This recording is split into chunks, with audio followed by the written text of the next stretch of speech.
Great. Yes, that'd be a good idea, Matt. So what I'll do is I think we'll jump straight into the introduction. So what I'd like to do is welcome everyone to the third and final in our 2020 Axonify webinar series. The series has been a bit of a show of our agility, moving our annual Axonify community event to hosting webinars and what's the new normal. I think some of you would have been to one of our face-to-face events before.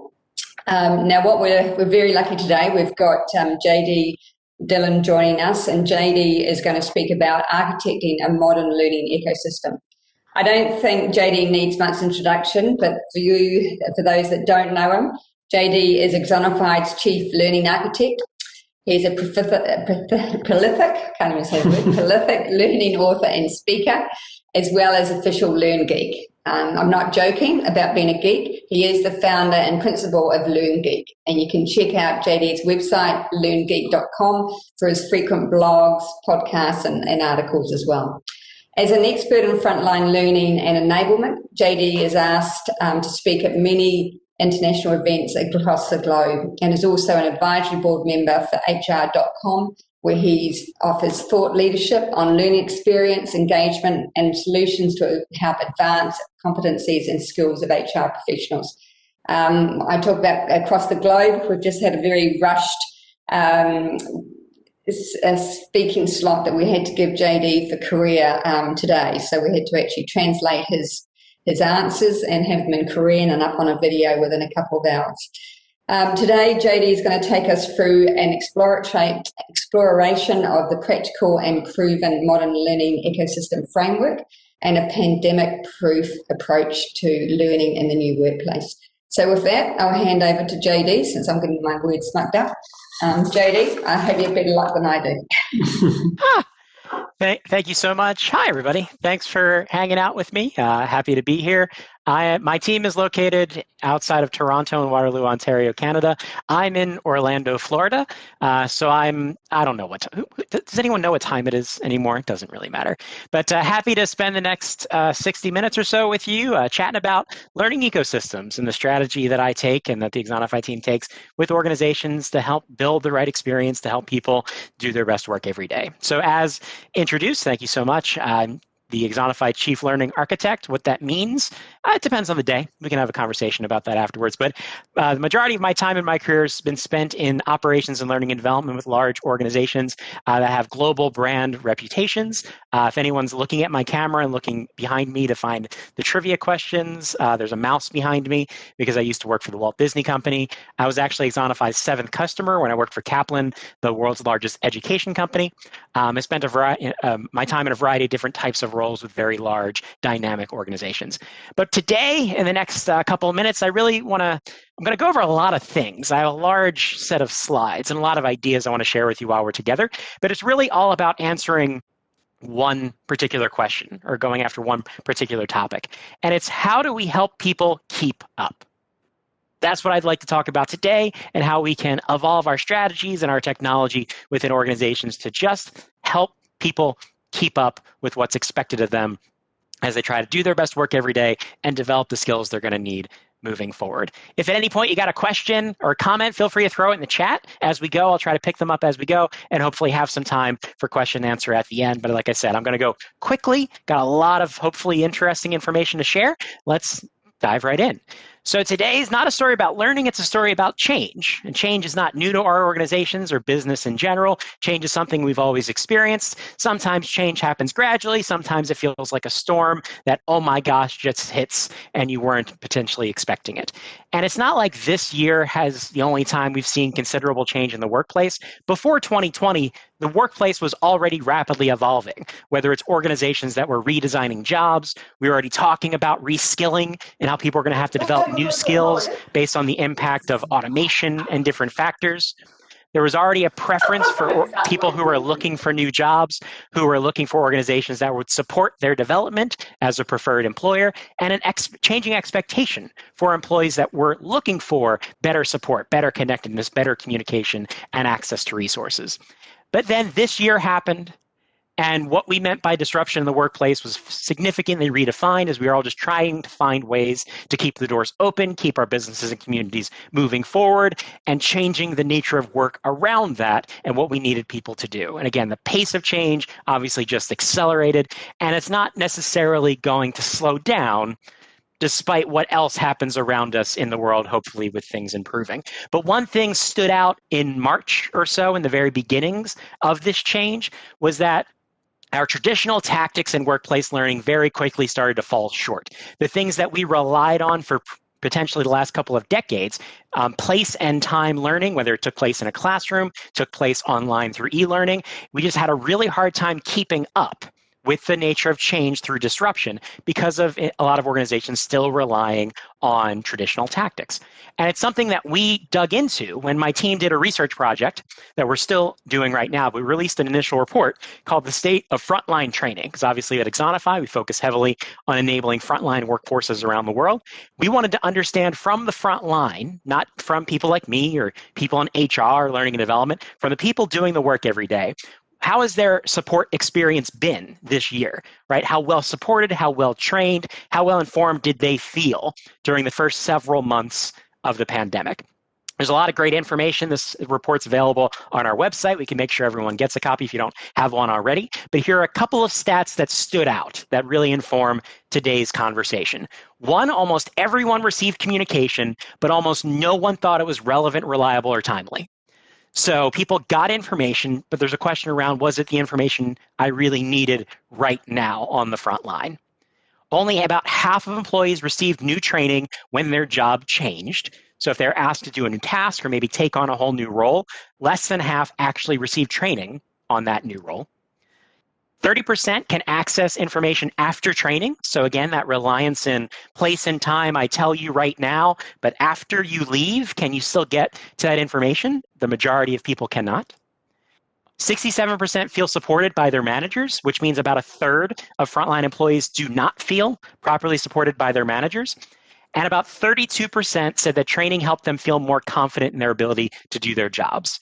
And hopefully everyone acknowledges it's not just about what you know, it's how confident you are in that knowledge so you can make the right decision to keep yourself safe, keep your peers safe, and do what's right for the organization and for the customer. So a lot of very troublesome stats that we found when we went out and talked to frontline employees. Specifically, we were talking to people in Australia, the UK, and the United States to get a general sample size across all different types of sectors: retail, grocery, telecommunications, contact centers, professional sales, to help us understand, well, where is the state of frontline training now? And then what can we do to improve that based on the experience we're all having this year? Because everything we're talking about today is about the person. While we're going to talk about content and technology, it all comes back to enabling a human experience that helps people do their best work every day. But it's not all a sad story. What I started to notice as I was talking to organizations around the world in March, April, and May was that no one was ready for this, right? No one had a plan for this. But certain organizations were able to handle the initial disruption more effectively. Certain teams felt more ready to deal with this type of radical change within their organization. A great example from New Zealand is Briscoe Group. They, in the very beginnings of their story, felt like they were more prepared, even though they didn't necessarily have a pandemic strategy in play. So I started to wonder what was different about these organizations. You know, it wasn't just that they had certain technology. Was it just that they had certain leadership in place? What was happening? And one of the things that I found was that they all had shifted mindset. They all, before 2020, had started thinking differently about the way they were supporting and enabling their people. They were maybe doing different things within their strategies, but they had all started to adopt what I would call a modern learning mindset in the way that they approached supporting and enabling people. And that became extremely important as things started to change so quickly, especially on the front line. So when I say a modern learning mindset, there are a couple of things that they all had in common. One, they looked at learning as part of work. It wasn't something that was scheduled separately or something that people experienced once in a while. It was part of your job to continuously get better at and learn how to do your work. They were taking advantage of more than just a singular strategy. They weren't just doing courses, right? They weren't just using a learning management system. There was a more dynamic ecosystem in place, which we're going to talk a lot about today, that they could light up the right tools and use the right tactics in order to support people through change. They were really leveraging data. They had a better understanding of what was and wasn't working within their organizations. And they could take that understanding and apply, again, the right tactics at the right time to help people work through change. They were able to personalize the experience. They were able to get the right things to the right people at the right time. They weren't relying on one-size-fits-all training strategies. They had gone beyond that to make sure, based on where your need was, they could help close that particular gap. They were focused on impact. They were focused on solving problems. It wasn't about training for the sake of training. It was about leveraging learning to help solve meaningful problems. And in this case, help the business stay open, to keep moving forward, to do things safely and efficiently. But they were ready to solve meaningful business problems and not just deliver training for the sake of training. And then finally, the big one is they were all leveraging learning as a major driver of organizational agility. Right? They had already thought about how important it was to be able to upskill and reskill people quickly in order to keep them engaged and at the same time enable the business to do whatever it was going to do next. And that came in particularly handy as we started this year. And overall, they had all moved away from that place and time scheduled approach to learning. They knew learning wasn't something you could put on a calendar and say that 7 months from now, we're going to focus on this particular topic. They had all recognized that learning is actually foundational, right? Learning is the structure that sits underneath our organizations, and it's fundamental to enabling people. Learning is the plumbing through which our organizations operate. If you think about plumbing in your home or plumbing at your workplace, right? The water that comes through that enables you to do so many other things within your home or your business, they're thinking about learning that way. So our conversation today asks the question, have you, in your organizations or the teams that you work with, have you installed the right plumbing? Or more appropriately to say, to get rid of the metaphor, have you built a right fit learning ecosystem, right? Does your organization, do your teams have the right foundation in place, the right tactics and mechanisms so that as things change or as things are disrupted, you can activate the right pieces and parts, the right mechanisms to help your people keep up and be ready to do what your organization needs them to do next? So for the rest of our time together, I want to walk through 6 steps that I use with organizations that I work with through Axonify and otherwise, to rethink the learning ecosystem and make sure that organizations have the right pieces and the right plumbing in place. So that's where we're headed. Hopefully everyone's having a good time so far. Everyone, while you're at home or at work, feel free, beverage moment. I feel good about that. It's an Axonify branded cup too. It's all aligned here from a brand perspective. Let's dive in. Our first step.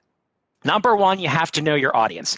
I was on a presentation earlier today at a digital learning event. There are so many digital events to choose from right now. And it was a conversation from a consultant about how to select learning technology. And they had a list of questions. And the first question was about features. And I got sad because this isn't a conversation about technology or features. Everything about your learning strategy, including technology selection, has to start with an understanding of the people that you're trying to support and what their experience is like in the jobs that they do.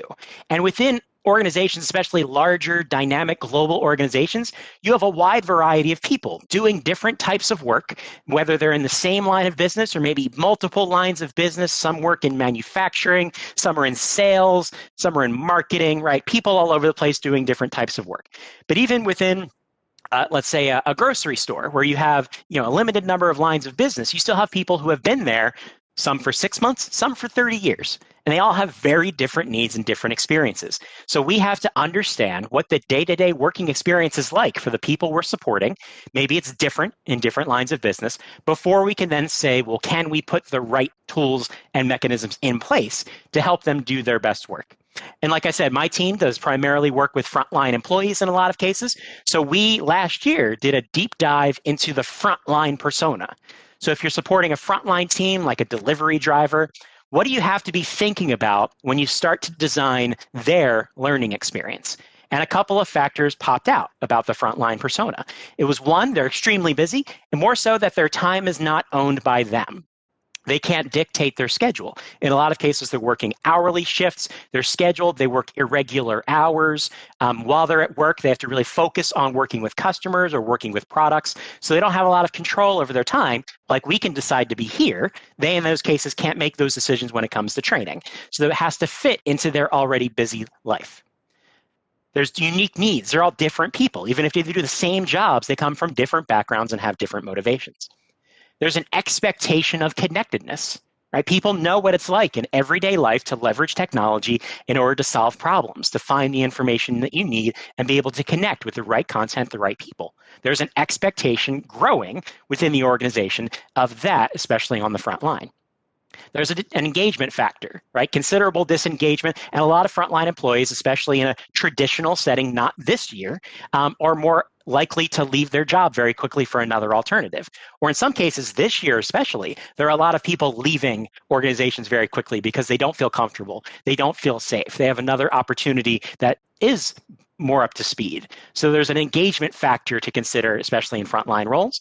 But there's an eagerness to do their best work, to learn, right? Even if someone's only at a job for a temporary period of time, they still want to do their best work, even if this isn't their long-term career.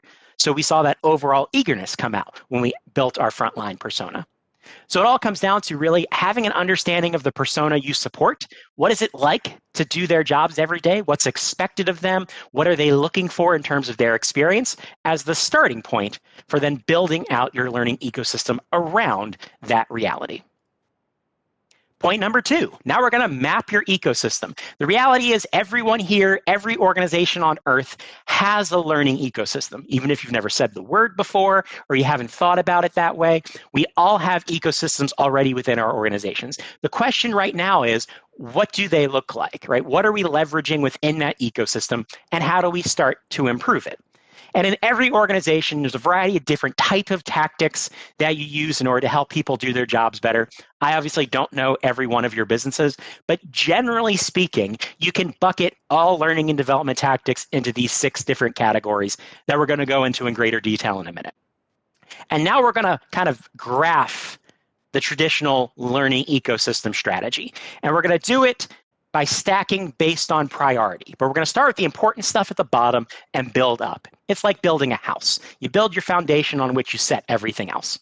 And for most organizations, their houses look like this when it comes to workplace learning. The foundation is the structured stuff, the place and time, the classroom, the e-learning online courses, and then the extra stuff, the thing that we don't have a lot of time for, don't put into every project, is sitting at the top of this diagram. So this may look familiar. Depending on where you are, if you're an Axonify user, you may be further down the path that I'm going down because of the way we build our technology.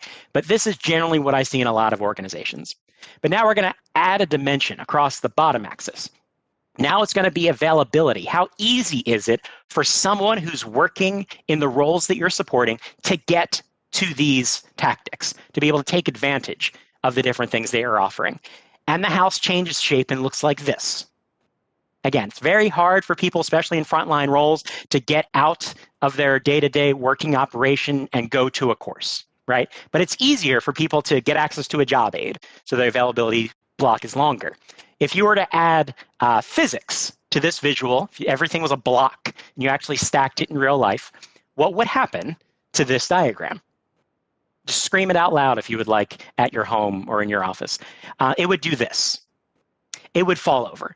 And all that would be left is the structured formal push training, which is true of a lot of organizations, right? If you don't take advantage of the courses that are on the schedule, there isn't a lot of other support going on. And our goal in this conversation, in our ecosystem, is to make sure we provide a consistent experience for every employee that, again, fits into their persona, fits into their workplace reality. So that requires us to basically invert the diagram and focus on how can we make learning and support more accessible, more readily available to the people we're supporting every day. And this is the diagram that I use that I commonly refer to as the modern learning ecosystem framework. That's going to be the foundation of our conversation for the next 30 minutes or so. So the idea here is that you don't get rid of anything.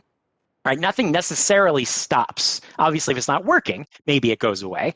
But it's about rethinking, restacking, restructuring the things that we do wrapped around the day-to-day reality of the people we support, as well as the realities of how people learn.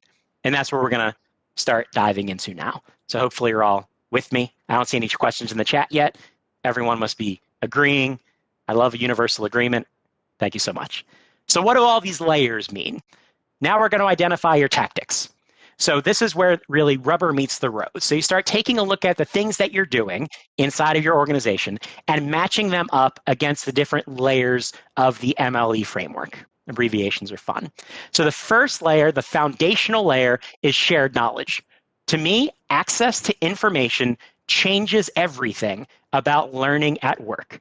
Because again, if you think about your everyday life, you can solve amazingly complex problems just because the internet and Google and YouTube exist or similar tools, right? The problem is when people go to work, they often don't have access to those similar tools. That ability to find and use information to solve problems starts to go away.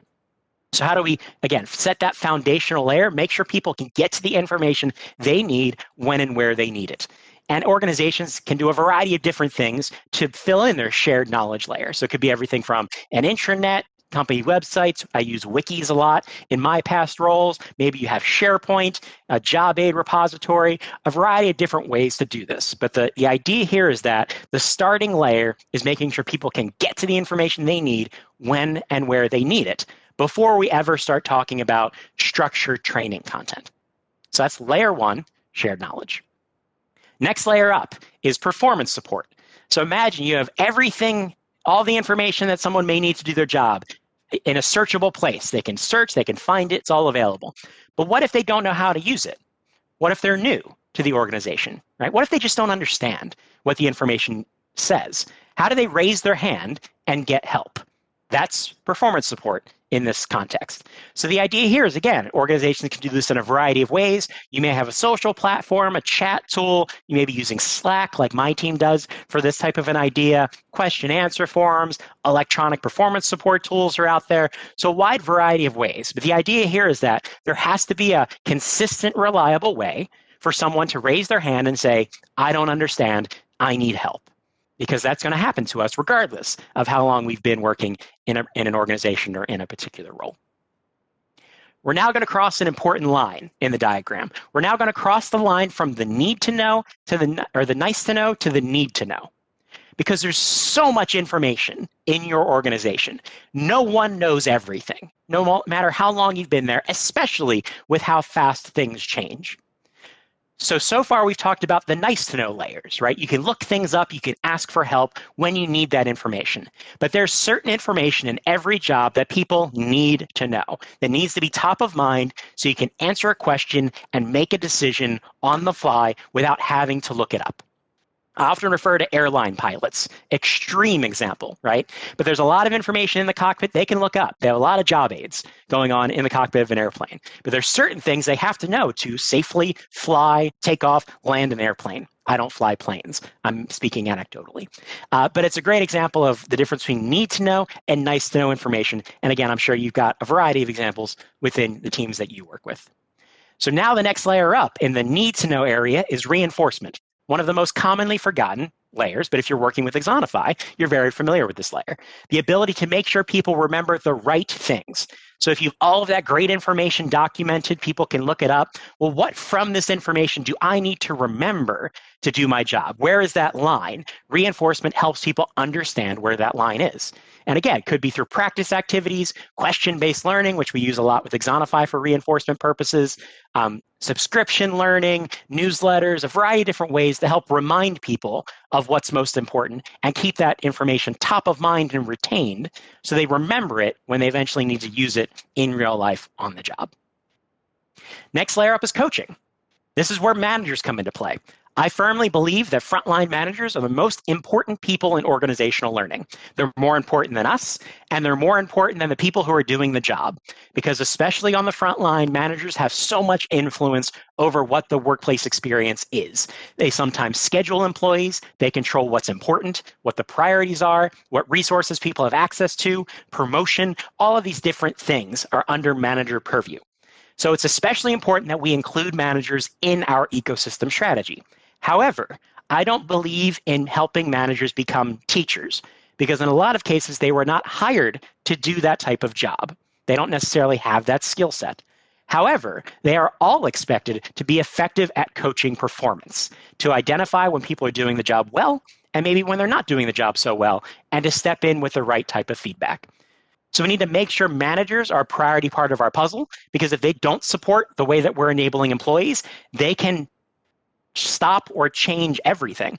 So we have to make sure manager training is a priority as well. Managers don't have to wait for the next scheduled program. They don't just, get promoted and then do the job the best they can until it's time to go to the manager academy, right? They need continuous support as well as actionable reporting, insights that they can use to improve the way they're coaching their teams, and a variety of other potential types of resources to help them become more effective coaches. The last two layers are likely the most familiar. We're starting with pull training. So this is I can go out and find a more structured training experience, not necessarily required to do this training. I put a picture of a piano on screen because I own a piano. I cannot play a piano. So I'm going to need some more structured training in order to be able to do that myself. So this is where the more place and time stuff starts to show up. Online courses, course catalogs, video portals, where I can go find more structured experiences, but it's not the type of training that's necessarily required. It's not something that's pushed at me. Because that's the last layer, push training. This is where things like compliance training come in, classroom sessions, fully designed and structured programs, onboarding. Those types of ideas are at the top of the pyramid. So when you go and look back at the diagram, the idea here is that we can't rely on one particular layer like a lot of organizations are with push training. We have to make sure we have the right tools and tactics and different types of content available at the different layers so we can support people at the different moments of need. And this will make a little bit more sense as we go through an example at the very end of our conversation today. But hopefully you're kind of getting the gist of kind of looking at what your organization is doing right now and figuring out where do they slot in, which layers are we doing really well, and maybe which layers do we not have certain resources in, maybe we're not doing a lot of, and maybe there's a gap in our current ecosystem strategy. Step 4. Technology now comes into play, especially if you're working with a large, dynamic, dispersed organization. Right now, you may have a lot of people working at home. You have people maybe working in stores or distribution centers, and it's hard to reach people quickly and consistently with training and information. That's where technology comes into the story. It's not just about using technology because technology is good and that we like it. It really comes down to speed and scale. Right? How quickly can I get information out there, and how can I support an organization at scale, given that you may have a small and mighty training team and you support 300,000 people? Right? Technology is really the only thing that's going to enable us to do that with the types of resources you traditionally have in a human resources or learning and development team. And the unfortunate part of the story is that there is no one tool. If you're a Lord of the Rings fan, there is no one ring to rule them all type of a scenario. We have to think more broadly than we traditionally have when it comes to technology and learning. A lot of organizations still think they'll get a learning management system, and that's what they need because it's the learning software. But learning, as we've shown so far with the different layers and different tactics, is much more complex than that, especially in a rapidly changing workplace where people have a variety of different types of learning and support needs. In this case, learning technology should be a lot more like your phone. So right now, here's an interactive moment if you would like to. If you take out your phone and then just figure out how many apps you have. There is a place on your phone that will tell you how many apps, or you could just scroll and just take a guesstimate of how many apps do you have on your phone right now. If you want to, you can type it in the chat. I'm going to take a brief beverage moment. I see a 74.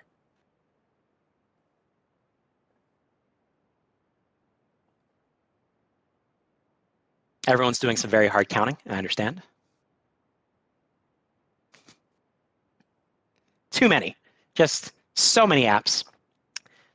Dan's 35, but his partner's 150.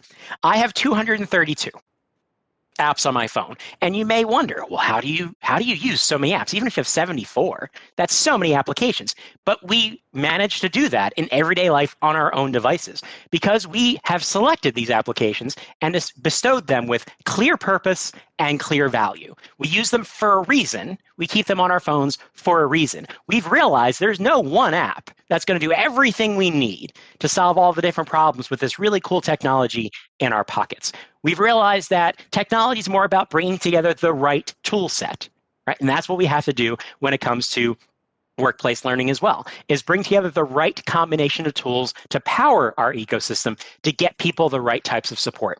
And that's the approach that we take at Axonify as we build out our application. So if you're familiar with Axonify, I want to dive into how does our solution connect to this idea of an ecosystem. So we're going to work through this idea of clear purpose and value to a frontline employee with Axonify using the different layers of the ecosystem framework I just talked about, starting at the bottom. So as you think about what Axonify can do and the different features and functionality, and now you start to match it up to the different layers of our framework.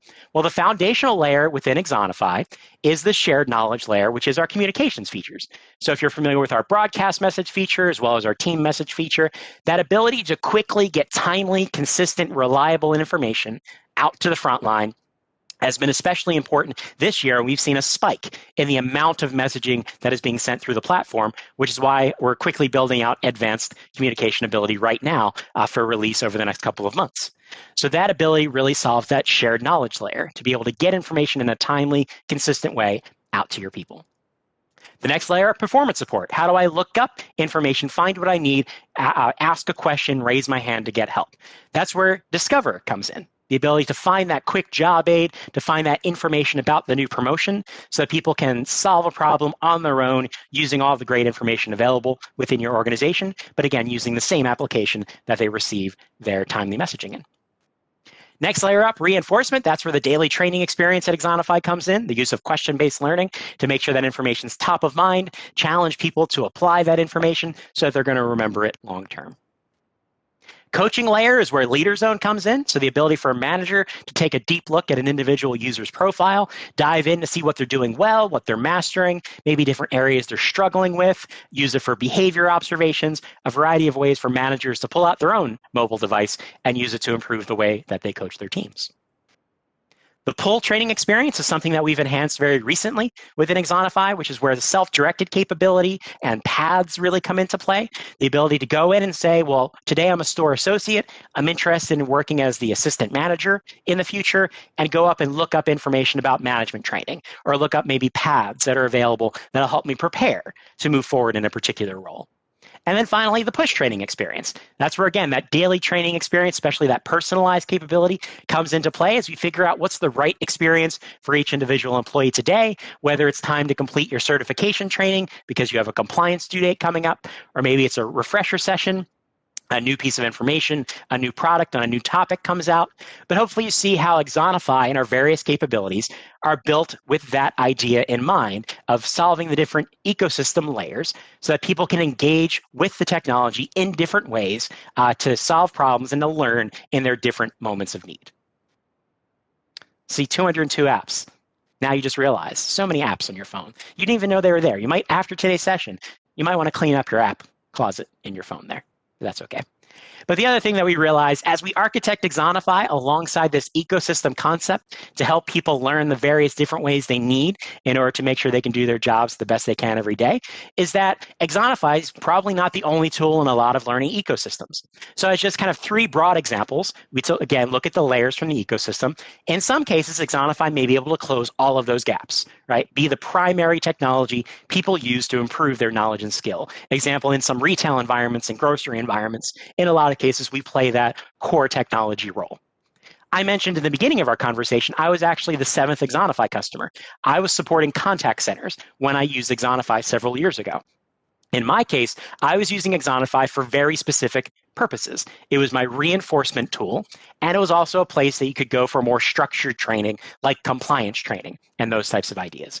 But I had other tools in place for the other layers. So I had a learning experience platform type experience where you could find more curated content from a variety of different resources. I had a QA quality assurance tool that managers use to help coach contact center agents on their performance. I had a chat tool like Microsoft Teams. That was a place where people could go to ask questions and get help. And I also had our CRM, which is actually where our knowledge base was built out. So that's where people could go and find all of that great information about what we were doing. So we were architecting kind of a multi-technology ecosystem using the right tools for the right reason to provide the right value and make it still a simple experience for the employee because they were using these tools to do their job every day. And we made sure that everyone understood why they would use each tool as part of their daily work. And then maybe in a different environment, let's just consider it's a distribution center. Maybe they start with Axonify because they really want to focus on reinforcement to solve a critical safety problem. But then maybe they start to expand their ecosystem. They introduce an intranet so people can look up job aids and get timely information about these different safety protocol.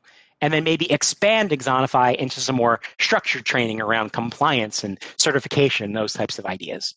So the point here is to say that no two ecosystems are the same, right? You may use a different combination of tools than someone else who's even in the same industry that you are, and different tools may be structured in different ways to support different audiences. Where maybe you support a retail environment and Axonify in the store is the primary tool that you use for all of these different ideas.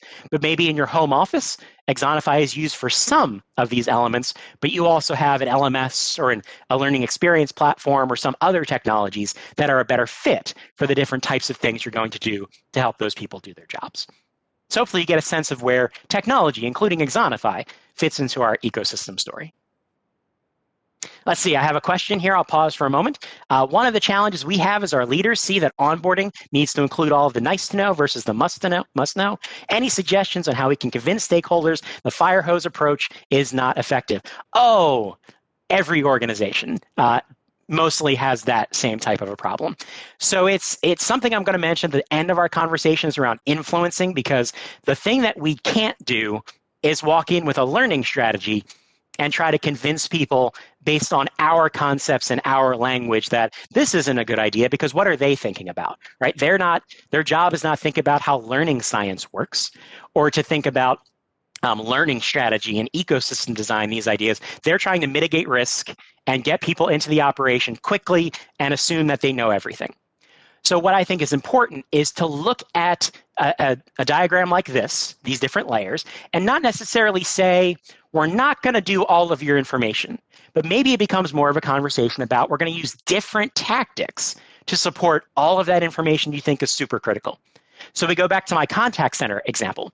I had similar subject matter experts, product owners especially, who said they have to know everything in these guides that were like this, right? That's impossible for a human being to memorize in a short or long period of time. So instead I said, well, let's take a look at all this information, and certain information will make sure people can look up very quickly. So they're going to have access to this knowledge base. You can help me build it here. Look what this is going to look like. Look how fast they can get to this information, right? And then we're going to reinforce certain pieces of this that we know come up most often. And how do we know that? We had some practical call listening that we did. We really had an understanding of what problems people constantly came up against that we did research on our own. We said we're going to reinforce these certain areas here to make sure people remember this long term. And then the structured training stuff, right? The classroom stuff and the online course stuff, that allows us to really focus in on these areas here because we're supporting these other elements over here. So especially in the very beginning, it wasn't about getting rid of information. It was about showing people different ways of supporting their information and getting people the information they need, even if it all wasn't suddenly like in the one course. That's one example. There's also a variety of other tricky ways to potentially deal with that situation. Happy to chat more later if you'd like some additional influencing tactics. Thanks for the question, though. Diving into our next section is design your solution. So now that you have, kind of like I just walked through, you have a bunch of different potential tactics in play. Now you can really think different about the way that you decide what's the right way to solve a particular problem. And the great idea here is that this ecosystem concept is built to enable you to solve pretty much any performance and skill related problem, right? We're not talking about fixing processes or fixing resources. This is when it comes down to how a person is performing their job, the knowledge and skill that they need to be able to do the right things every day as part of their work. And the good thing is that everything we're talking about today can be used to support onboarding, just like it can a new system implementation, just like it can health and safety training. It all applies. And the idea here is that, and hopefully you've seen this diagram before if you've been working with Axonify for any period of time, it allows you to take that results first approach, start at the right side of this diagram, maybe over here for you, depending on how my camera flips for you. But start with what is the problem we're trying to solve, right? What's the outcome we're going to try to get, and then work our way backwards, which is another thing you might want to use with your stakeholder who's assuming people need to know everything, is what's the behavior we need to see on the job, right? What does good look like on the job? What's the knowledge required in order for people to do the things they need to do? What do they have to know? And now, what's the right fit solution? So before, in a lot of cases, the answer would have been, well, we're going to build a course. But now when you consider all of the different tactics in your framework, maybe the answer is a job aid. Maybe the answer is a job aid and some reinforcement questions. Or maybe if you're trying to teach someone how to fly an airplane, you're going to have a lot of job aids, a lot of reinforcement, a lot of coaching, and a lot of structured training and simulation. Right? So it really depends on the problem you're trying to solve. But when we clearly define that problem, we can really understand what the specific solution should be. And that's going to help us design the right solution and also measure the ability or the impact of that solution. And as we work back the other way, the cool thing about how we architect our experience in Axonify is we're helping close the gaps between each of these bubbles. So when you implement your solution, in order for people to learn and grow their knowledge, they need to be able to get to that solution. They need to be engaged with that solution and understand the value of that experience. So when people log into Axonify every day, we're using different mechanics and gameplay to engage people. Obviously, Axonify now, about 77% of Axonify use is on a mobile device. So we're making it really easy to get access to in a simple experience. And it's providing a clear value because it's focused on what individuals need to know. To change knowledge to performance, we need to make sure people have the right confidence, which is why you see us using confidence-based assessment and focusing on that in the platform. People need to have the right opportunities to be able to practice in order to turn their knowledge into behavior on the job, and they need to have the motivations in order to do that.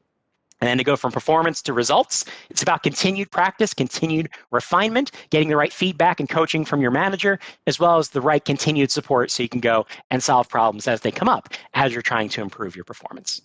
So hopefully you can start to really see how this ecosystem idea allows you to take a different approach to solutioning to get to the right fit solution for the problems you're trying to solve. Step 6, now we're applying the framework. So how do we do this different stuff, use everything I've talked about to solve a real world problem? And again, it's going to depend on the different types of problems you might face, but there are 4 critical questions we're going to ask. All of this information is available online, by the way. If you don't remember most of what I said today, all this is available as well as the deck. So every time you're facing a problem that comes up, stakeholder comes to you and says, we need training on, there are 4 critical questions to ask. 1, when and where does this person need help? What's the context, right? If it's an audience that works in a retail store, that's very different than delivery drivers who are very different than contact center agents. So it's important to understand what's the context for the person we're trying to help. How problematic is failure? Right? How bad is this problem? If this goes wrong, if they're not doing the right thing, is someone going to get hurt? Or is this something they're going to learn through experience on the job and it's not a huge problem if it goes wrong? How challenging is this topic to master? Are we talking about learning how to overcome obstacles as a salesperson? Or are we talking about learning to fly an airplane? Right? Very different levels of complexity. We have to understand what this looks like for the average employee, the traditional employee. And then timeliness. How fast is the intervention required? In most cases, people are going to say yesterday, but in reality, how fast do we need to help solve this particular problem? And the idea here is once we have answers to these questions, we start at the bottom of our framework and we work our way up. But we only go as high as we need to solve the problem. So let's say we're given a problem that's got relatively high timeliness. They need an answer quickly, but it's not very critical, right? No one's going to get hurt. It's not really complex. It's just people need the right information and they need to know what's available. Well, in that case, we're only going to activate the bottom layers, maybe. We'll make information available. We'll put something in Discover, in Axonify, or something in our knowledge base. We'll make sure people know where to go if they've got questions, they need help. But we don't need to build structured training as long as people can get access to that timely information and they know it's there and it's built in a way that's going to help them. But let's change the problem. Let's say it is critical. It's compliance related. It's safety related. People are going to need more structured experiences. Well, great, but we don't start at the top of the framework. We still start at the bottom because even if you go to a great safety course, you still need to be able to look up information. Right? You're not going to remember everything coming out of that course 6 months later when you face that problem finally. You need reinforcement. So you still start at the bottom. You build the shared knowledge access. You show people where to go for help. You figure out what are you going to reinforce about this particular topic. What are the critical behaviors? How are you going to help managers coach and observe on the job to make sure people are doing it?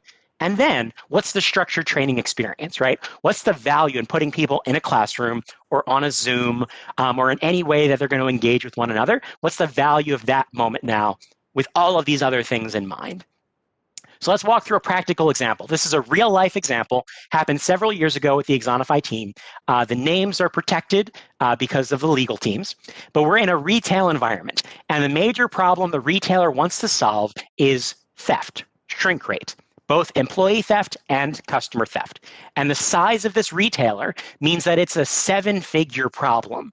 So it's a very expensive problem at the size and scale of this retailer. So of course, they come to the training team and they say, we need to retrain people on theft prevention because we're having a major problem. Well, the issue is everyone was already trained on theft prevention. It took place during onboarding. It was part of the e-learning package that everyone experienced on their first day. So they were all trained on it. Problem was, people weren't necessarily doing what they were expected to do to prevent theft. So the team starts to walk them through this process. Who are we supporting? We have to understand their context. It's the retail associates. So in this case, it's a relatively small store, not a lot of people on shift, 2 or 3 employees in the front of house. So they can't schedule them away. They have a lot of stores, so they can't fly trainers around, anything like that. We have to do it in the store. Okay, so we understand the reality of those associates. What's the problem we're trying to solve? Shrink rate. So we want to reduce shrink rate by a specific percent. We want to get a measurable outcome in this case. There's a specific number they were going after. Okay, well, what do they have to do? Well, people have to identify and then take action on potential theft, whether it's internal or external. Great, so they identified the specific behaviors around theft. What do they have to know? Well, they have to know the policies. They have to know what is and isn't theft, especially when it comes to employees. And they have to know what to look for, right? What does it look like when a customer is potentially stealing something? So they have to know what the signs are for theft. Great. Now we're going to figure out, well, what's the right solution? And like I said, we're going to say, well, in the context, people in the retail store don't have a lot of extra time, right? Not a lot of staff. They spend a lot of time behind the counter, maybe out in the store helping people. Criticality, it's not a major safety or compliance problem. It's an expensive problem, though. So it's kind of middle ground there. Complexity, it's not really hard, right? It's just knowing what to look for, knowing what to do. It's not really complicated in that way. Timeliness, it's expensive. We got to do something quickly because we're losing a lot of money because of theft. And then we take a look at our diagram and we say, well, we'll start at the bottom. What should we do? Well, where's the information, right? We said people have to know what the rules are, what theft is. The policy was available, but the policy was in the handbook that they got at the beginning of their time. Where was the handbook? Great question. We couldn't really find a lot of the handbooks. The handbook was on the SharePoint site, but it was buried, right? The theft policy is buried in this giant pile of documentation that you get. It's really hard to find. So first, we made sure the policy was available. We took it out of the handbook and made sure that it was written in a way that the average employee could understand how to use this information, right? It wasn't written for lawyers. It was written for people doing the job now every day, so people could easily find the policy. Let's go our layer up. Well, how do you get help, right? If you don't know what you're looking at, you're concerned something's going on, who do you ask for help? Well, this company actually had a theft prevention hotline. When did they tell employees about it? During onboarding. Where was it written down? In that handbook. So we made sure that the information about that contact was readily available in the store. Much easier to find, easier to look up on the intranet, and that people also know that they could go to their manager and get their help when it came to theft, because we also considered manager training as part of the overall story.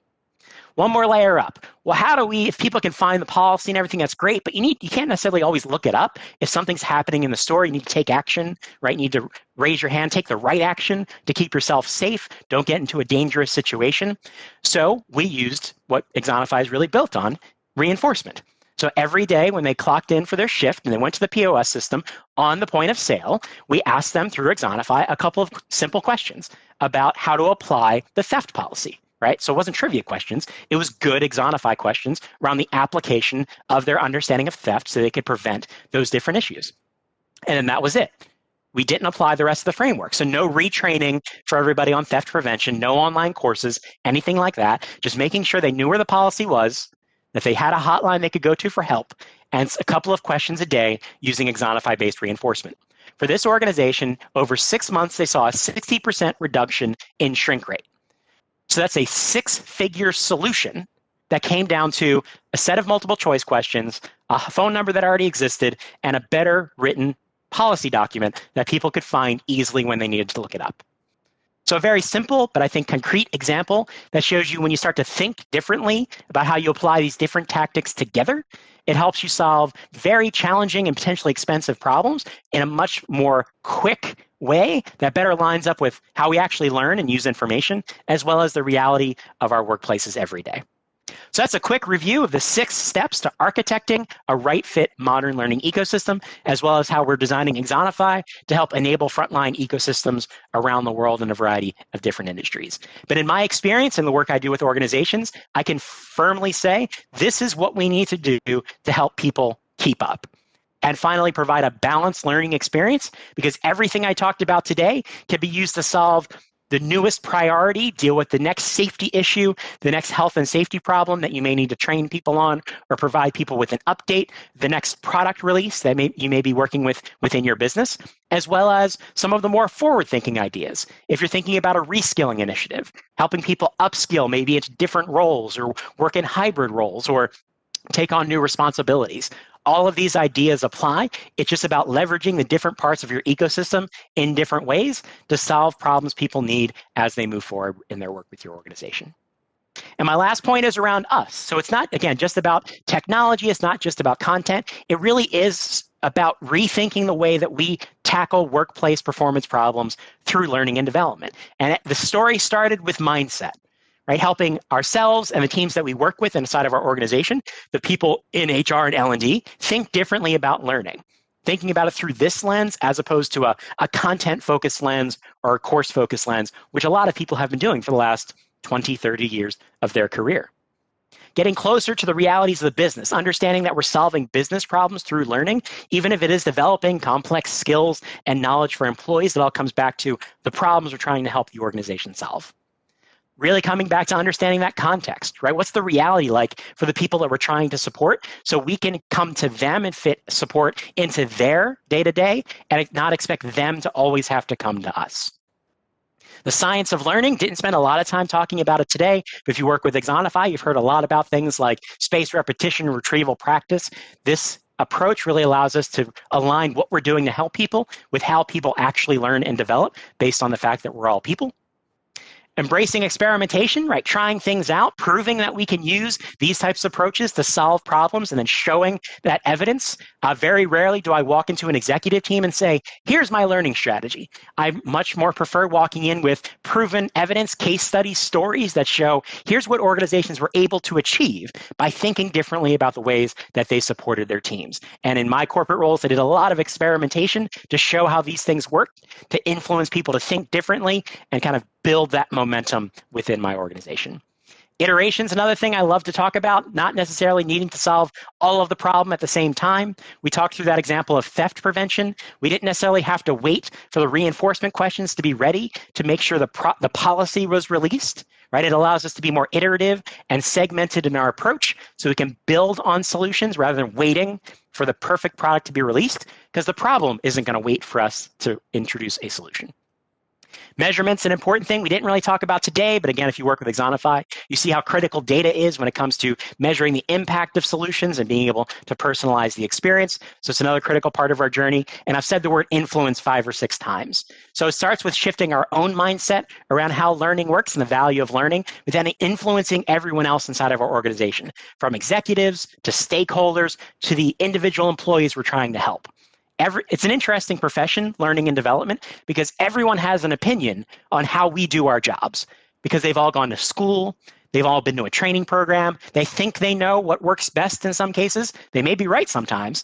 In a lot of cases, they aren't right, because it's our job to think about the bigger picture of learning, not necessarily theirs, so we can help influence them and understand what's possible today as compared to when they took a training program 15 years ago that they really liked. But again, it all comes back to making sure our organizations have the agility and capability to help our people keep up so that they, in turn, can help our businesses continue to survive and thrive as we move forward through very challenging times and circumstances.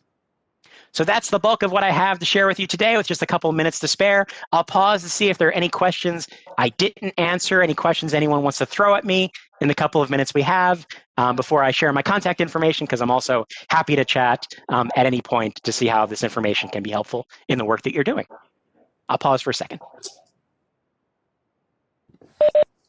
Quiet. One of the challenges of remote work is you have to get very comfortable with silence, right? If you're in a room with a bunch of people, it never is really silent. But then when you're on a WebEx with a lot of people and we're waiting, there's a lot of silence. But I'll take that to mean that I've answered every question and done an amazingly comprehensive job at telling my story, which is awesome. Thank you so much for the applause. Really, it's not warranted. But like I said, feel free to reach out. You can reach out, obviously, through the capability team. If you have any questions, want to go deeper into anything, how some of this relates to specific work that you're doing, always happy to help out, share additional information and stories. Like I said, I have a lot of this written down. I'm happy to share any additional information I can. And of course, plug my podcast, because I have a podcast that specifically focuses on frontline stories from around the world. So if you're a big podcast listener, check out the 80%, available on your favorite podcast app. We release new episodes every week, specifically about learning and development in the frontline. So with that said, thank you, everybody, for hanging out with me for a bit. Thank you to the Capability Group team for inviting me to chat. Be safe, be well, and I hope you have a great rest of your week, everybody.